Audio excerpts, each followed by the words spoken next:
Hello, ladies and gentlemen, and everything in between. Welcome to another episode of Old Man Rambles. And today, this old man wants to ramble about the video game industry. Now, I'm not the first person to talk about this. Wouldn't be surprised if other people have heard about this. Other people who are gamers have heard about this. But I want to vent. I want to do a little rage-induced speaking here. Last year, February 2022, Elden Ring came out. It was a huge smash success. It wasn't perfect on release. There were some bugs, there were some crashes. The game was certainly deserved some criticism, but it was the smash hit of the year.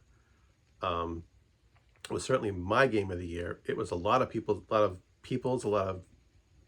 gaming editorials and magazines and websites won lots of game awards. It was lots of people's game of the year.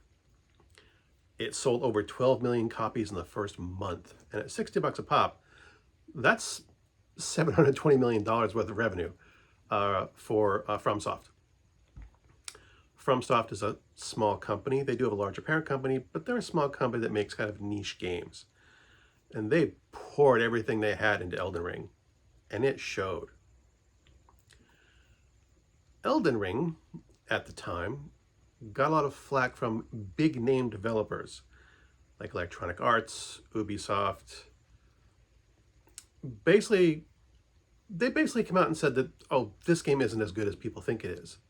This isn't the type of game people really want. That's what they said. They basically, at the time I kind of took it for sour grapes, their games aren't doing this well, they just kind of, crapping on a little niche developing company. And a week or so ago, Baldur's Gate 3 came out. It's a sequel to the Baldur's Gate series, which previously had been done by BioWare, which is a division of, I think, Electronic Arts. But Baldur's Gate 3 was done by Larian Studios. Larian Studios is a small independent company, niche company known for making, turn-based RPGs. And they do a really good job at it. The game was released with minimal bugs. The game is massive. It's got over 100 hours of playtime. And everyone is loving it. Except for the big name developers, like Electronic Arts,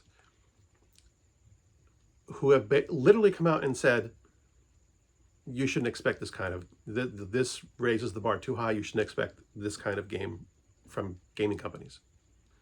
You shouldn't expect this type of quality from gaming companies. Not those exact words, quality. They did say it raises the bar too high. It raises the bar so high that you shouldn't expect them to meet it, is basically what they said. These $100 million companies have literally said, don't expect us to make a game this good. Another thing that Baldur's Gate 3 has is there's no monetization. There's no extra stuff to buy. There's no skins. You don't need real money to do anything in this game. There's no extra skins, no extra crap. They even have a thing in their game. In Baldur's Gate 3, it says there is no monetization. There is nothing extra to buy. Play the game and enjoy your experience, and thank you. That's in their game. They wrote that in their game deliberately. They deliberately made a game that didn't require anything extra from us, the consumer. Nothing extra to sell us. And like Diablo 4, which I love the game. I think the game is fun to play. But Blizzard or Activision has basically made it a predator, it's a predatory game. It is designed to suck you in and try to get you to spend your more real money. It's a $70 game, and they've got a store that constantly puts out new skins. They're all really cool looking. They are, in fact, the best looking stuff in the game, but you have to pay extra for it. On top of the $70 I've already paid, they want me to pay more. And I'm ashamed to admit to say that I have given Blizzard more of my money over the initial $70, because I wasn't really thinking about it. I said, oh, this looks cool. I want it. It's like, I like the game. Why not give them a little more? It's like, no, that's wrong of me. I'm ashamed of at myself for doing that. I should not have given them any more of my money. I probably shouldn't have bought the game in the first place. As much as I love the game, as much as I love the franchise and think the game is fun to play, it is fundamentally designed to drive us into giving them more of our money beyond the initial purchase of $70. Everything about the game is designed to keep us in the game, to keep us spending more of our money. And everything big name developers are saying is that's what we should expect. We should expect low quality games designed to drain our wallets as much as humanly possible. That's what they want from us. We are just sources of revenue. They don't care about making good games. It's why FIFA and NFL come out with new games every year. They just churn out the exact same game every year because they know people will buy it, because they know we're foolish enough to do it. I'm foolish enough. I don't buy sports-related games, but I bought Diablo 4. I'm probably going to buy the expansion because it's a fun game for me to play. As much as I shouldn't, as much as I am angry at myself for doing it, I admit I am a deeply flawed human being, and I am going to give them more of my money.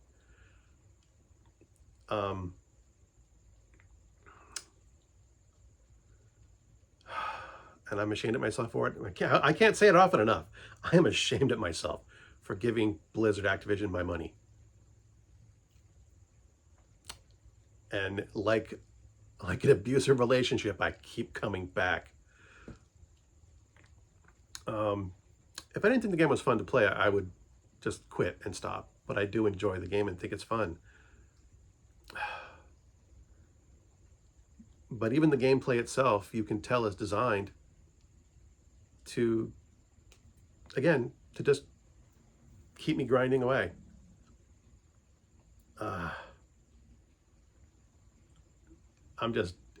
It's at the point where I almost don't want to play video games anymore. I just want to shut it off. I mean, except for a few games that I think are really, really worth it. I'm tempted to get back into Elden Ring. I've beaten it 3 times, but I haven't played it in a year. It's like, it's been a year. I've forgotten a lot. I would certainly be fun diving back into it, trying a different build. I haven't played Baldur's Gate 3 yet, but Larian Studios is currently a gaming company I can trust. And I don't mind giving them my money and my time. And there's a few other gaming companies like that, but they're mostly the smaller niche companies. These big game companies, I'm really sick and tired of them. I'm tired of this constant give us more money stuff.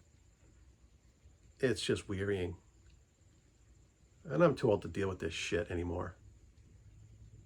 I shouldn't have said that this is work related. Not work related, but it does get on my work. Sorry guys, I swore. I'll put $1 in the swear jar.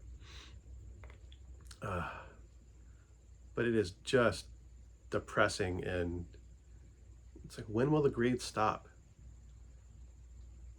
When is enough enough? And to some of these people, enough is never enough.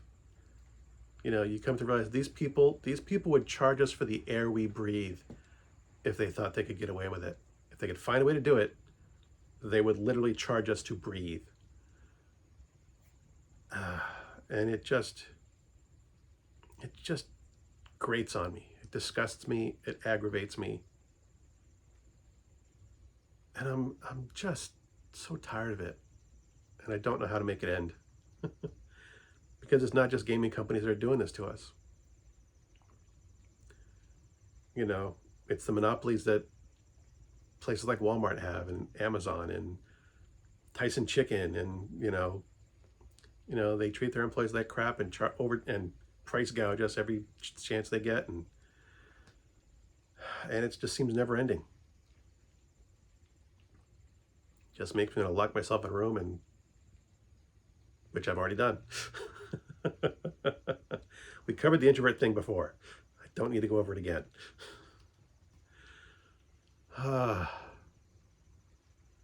I just needed to vent, guys. Like I said, this isn't new. Other people have covered it.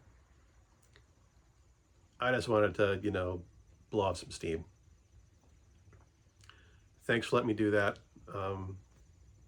Thanks for watching. If you feel like torturing yourself with my opinions more, watch my other crap. And until next time, good hunting.